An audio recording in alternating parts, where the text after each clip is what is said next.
Good morning class. आज मैं आपके सामने वाक्य शुद्ध के नियमों का रिवीजन कराने जा रही हूँ। आप जो वाक्य शुद्ध करते हैं उस वाक्य शुद्ध में जो पहली बात है कि हमेशा हमें सही और सार्थक शब्दों का प्रयोग करना चाहिए। सार्थक शब्द वह शब्द होते हैं जिन शब्दों का उचित अर्थ निकल रहा, क्योंकि वाक्य हम बनाते हैं तो क्या वह शब्दों के समूह से वाक्य बना, और उन वाक्यों का जो अर्थ निकल रहा वह सार्थक हो। पहली चीज़ देख लीजिए। दूसरी चीज़, कर्ता, कर्म और क्रिया। यदि कर्म नहीं है तो कर्ता के बाद तो क्रिया आ ही जाएगी। जैसे बालक खेलता है और यदि बालक गेंद से खेलता है तो कर्ता, कर्म और क्रिया, इसमें आपको दिक्कत नहीं होनी चाहिए कि कर्ता, कर्म और क्रिया ये आपको बताया गया कि इनके अनुसार आप प्रयोग करिए। दूसरी चीज़ आप जो ध्यान दीजिएगा वो यह है कि जो कारक चिन्ह हैं वह कारक चिन्ह उचित प्रयोग किए गए हैं। जैसे हमने आपको अभी सेंटेंस दिया, गुरुजी बच्चों से निबंध लिखवाया, तो आप क्या करिएगा, गुरुजी ने बच्चों से निबंध लिखवाया। कहने का तात्पर्य है कि जो आपका कारक चिन्ह है वह कारक चिन्ह यदि प्रयोग किया गया है तो वह उचित हो। जैसे कि मेज पर पुस्तक रखी है, मेज में दराज में हो सकती है, लेकिन हमने क्या किया, रखी है। कहाँ? तो मेज पर पुस्तक रखी है या बैग में पुस्तक रखी है। ठीक उसी प्रकार से यदि कारक चिन्ह का प्रयोग नहीं होगा तो आप उचित कारक चिन्ह का प्रयोग करिएगा। जैसा रीता गरीबों में कंबल बंटवाए, रीता ने गरीबों में कंबल बंटवाए। इसमें आपको किसी को दिक्कत नहीं होना चाहिए। नेक्स्ट यदि है कि यदि वाक्य में पुनरुक्ति हो रही हो, पुनरुक्ति यानी पुनः उक्ति, जिस प्रकार मैंने कहा कि सूर्योदय के होते ही, सूर्य के उदित होने पर और सूर्योदय दोनों शब्दों का हमने प्रयोग किया, वहाँ पर आप ध्यान दीजिएगा कि वहाँ पर एक जो पुनरुक्ति का शब्द होगा उसे आप हटा दीजिएगा। जैसे वह प्रत्येक कार्य स्वयं अपने आप करता है, मैंने स्वयं भी प्रयोग किया और अपने आप भी प्रयोग किया। तो यदि ऐसा होगा तो इसीलिए मैंने कहा कि जो पुनरुक्ति हो रही होगी तो उस पुनरुक्ति में से एक को आप हटा दीजिएगा। यानी यदि आप दोनों लिखते हैं तो वह वाक्य आपका अशुद्ध माना जाएगा। नेक्स्ट आपका जो हमें कराना था वह भूतकाल से संबंधित, यानी भूतकाल यानी पास्ट टेंस का है। वह पौधों को पानी नहीं, वह नहीं करेगा, उसने पौधों को पानी नहीं। या बच्चों ने फुटबॉल खेला, अब इसको भूतकाल में आप जब कर रहे हैं बच्चे फुटबॉल खेले। या फिर आ रहे हैं दूसरी तरफ से हैं कि आपको यहीं पर सरल वाक्य, जैसे हमने आपको हमेशा एक सेंटेंस दिला था कि उसकी दर्जी ने कमीज सिल दी है, तो आप वहाँ पर आपका यह है कि जब वह गया तब, या आप स्टेशन पर जैसे ही पहुँचे तभी ट्रेन जा चुकी थी। अर्थात कहने का तात्पर्य आप लोग आगे क्लास में पढ़े होंगे, मिश्र वाक्य के अनुसार यदि आप देख लीजिएगा कि उसी वाक्य में एक कारण होगा और तब कार्य होगा। अर्थात कहने का तात्पर्य जब तक कि दोनों वाक्य को नहीं बोला जाएगा तब तक वह वाक्य कंप्लीट नहीं हो रहा होगा, वहाँ पर आप उसे मिश्र वाक्य में परिवर्तित कर दीजिएगा। नेक्स्ट है, तुम्हारे को मेरे से क्या कहना। तुम्हारे एक व्यक्ति है ना, तुम्हें मुझसे क्या कहना। तुम्हारे को मेरे से मेरे नहीं बल्कि मुझसे कह दीजिएगा, तुम्हें मुझसे क्या कहना। या मान लीजिए यदि हो गया कि मेरे को सभी शिक्षक, तो मुझे सभी शिक्षक पसंद करते हैं। इन सब शब्दों के आधार पर देख लीजिएगा। अब हम आपको जो वाक्य के नियम थे उनका सार में देख लें। पहला आपने देख लिया, सही और सार्थक शब्दों का प्रयोग करिएगा वाक्य में। दूसरी चीज़ देख लीजिएगा कि जो पद का क्रम होगा वह कर्ता, कर्म और क्रिया के अनुसार होगा, और यदि कर्ता और कर्म तथा क्रिया के जो विशेषण होंगे वह कर्ता, कर्म और क्रिया से पहले आएंगे। नेक्स्ट था कि यदि वाक्य में कर्म नहीं होगा तो कर्ता का विशेषण कर्ता के बाद आएगा, और सर्वनाम के साथ भी विशेषण का प्रयोग बाद में किया। जैसे वह अति सुंदर है, तो वहाँ पर वह जो है उसकी विशेषता है, लेकिन उसको हम बाद में किए। क्यों? क्योंकि वह सर्वनाम का प्रयोग किया गया था। नेक्स्ट वाक्य हमने अभी आपसे कहा था पुनरुक्ति। जैसे हमने कहा था कृपया आप कृपा करके बैठ जाएं, तो दो जगह पे कृपया और कृपा का प्रयोग किया है, वहाँ से हटा दीजिएगा। नेक्स्ट था यदि क्रियाकर्ता में कारक चिन्ह नहीं प्रयोग किए गए होंगे तो जो क्रिया होगी वह किसके अनुसार होगी? कर्म के अनुसार होगी। जैसे राम ने खाना, अब राम ने खाना तो नहीं हो खाया ही होगा, तो राम ने रोटी खाई, या गीता ने खाना खाया। अर्थात कहने का तात्पर्य है कि हमेशा देखिएगा कि यदि कर्ता में ने चिन्ह का प्रयोग होगा तो उसकी क्रिया को आप कर्म के अनुसार परिवर्तित कर दीजिएगा। नेक्स्ट आपका हुआ था कि विराम चिन्हों का, जैसे मैंने पूछा क्या आप जा रहे हैं, और हमने वहाँ पर आपका विराम चिन्ह यानी प्रश्नवाचक चिन्ह का प्रयोग नहीं किया हुआ है, तो आप भी यदि वह उसे सीधे पूर्ण विराम लगा देते हैं तो वह वाक्य आपका अशुद्ध मान लिया जाएगा। नेक्स्ट था जो प्रतिष्ठित व्यक्ति है, जो सम्मानित व्यक्ति है, जो चर्चित व्यक्ति हो चाहे स्थान हो, वहाँ के लिए हम हमेशा जो क्रिया होगी वह बहुवचन में है। जैसे पिताजी आ रहे हैं, इस तरह से आप देख लीजिएगा। नेक्स्ट है कि प्राण, दर्शन, आंसू, हस्ताक्षर, इनकी क्रियाएं सदैव बहुवचन में ही। उनके प्राण निकल गए, उसका प्राण निकल गया, यह आपका अशुद्ध है, बल्कि उसके प्राण निकल गए।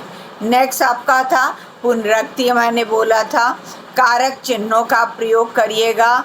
सब लोग और प्रायः हमेशा बहुवचन में ही प्रयोग करिएगा क्रिया। यदि सब लोग लगा हुआ, यदि और प्रायः शब्द का प्रयोग किया गया है तो दोनों को बहुवचन में प्रयोग करिएगा। लेकिन यदि प्रत्येक या कोई का प्रयोग किया गया है तो उसकी क्रिया एक वचन में प्रयुक्त होगी। क्यों? क्योंकि वह जब ये जाएगा प्रत्येक शब्द, तो प्रत्येक विद्यालय में या प्रत्येक कार्यालय में और सभी कार्यालयों में, ये आप ध्यान दीजिएगा।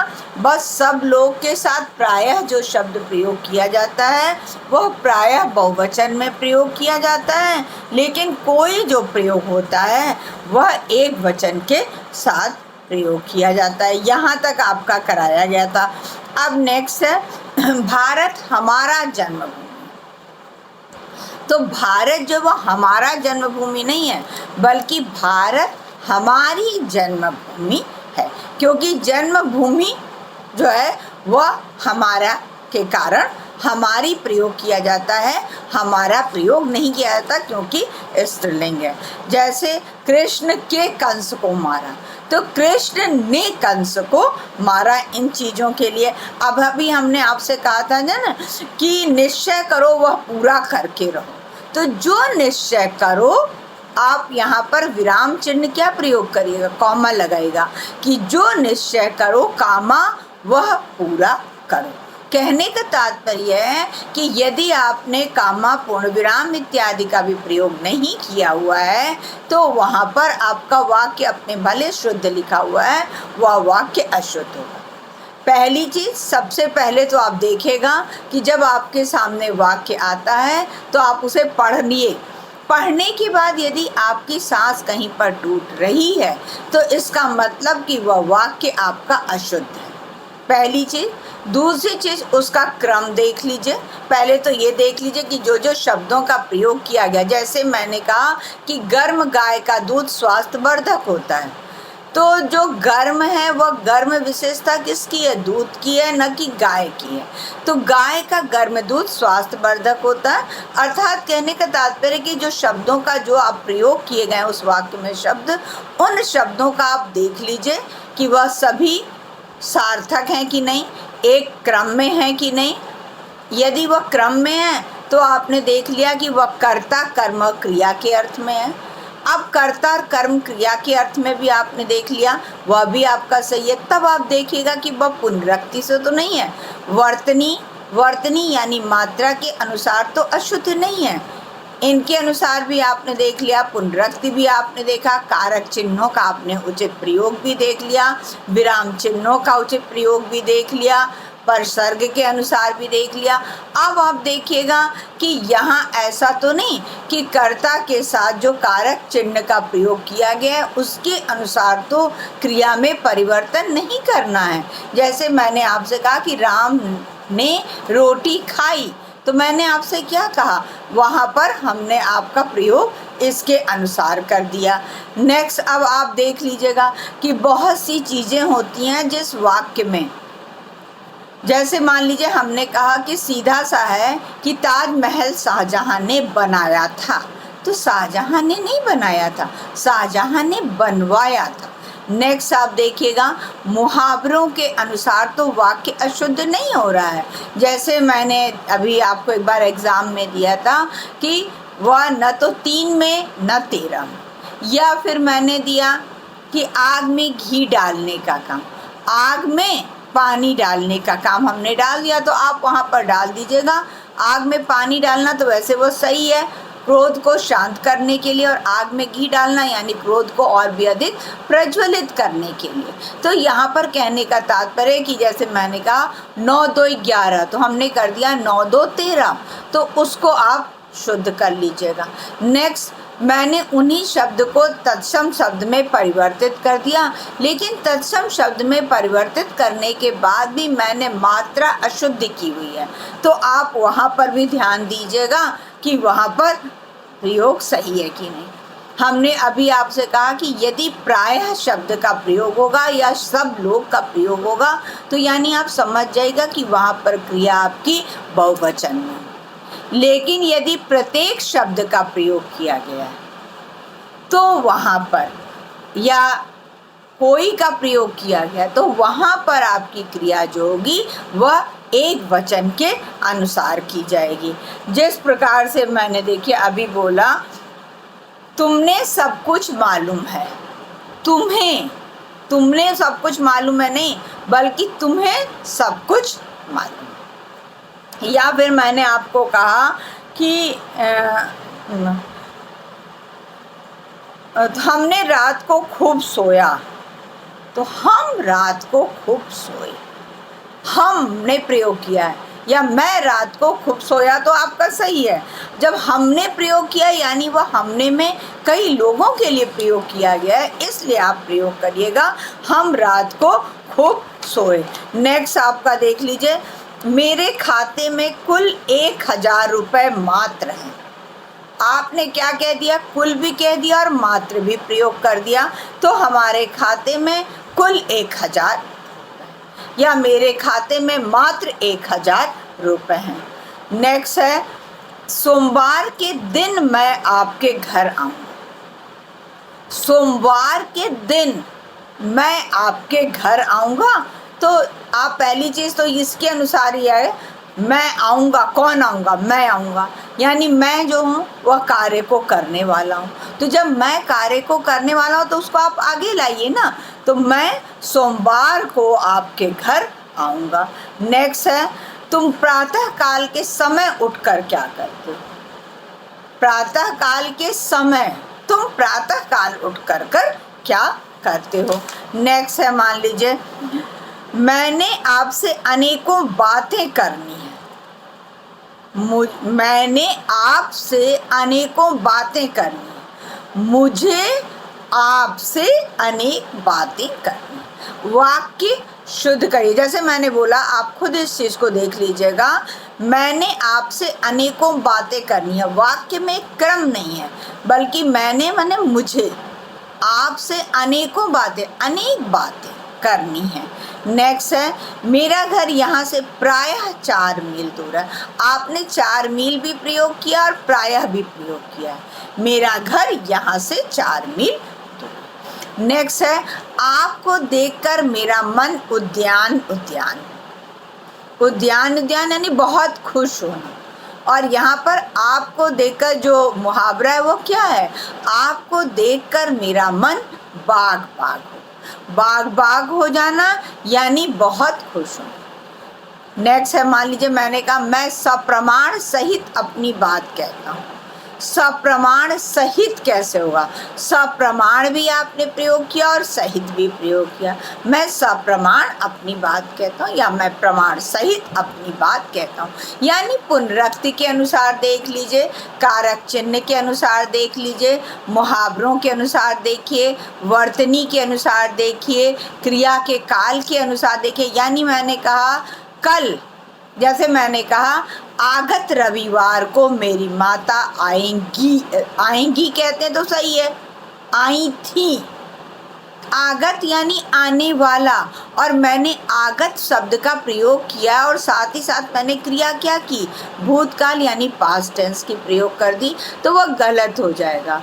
गत रविवार को मेरी माँ आई थी, तब तो हम सही कर दिए। लेकिन यहाँ पर हमने जो प्रयोग किया है वो क्या किया?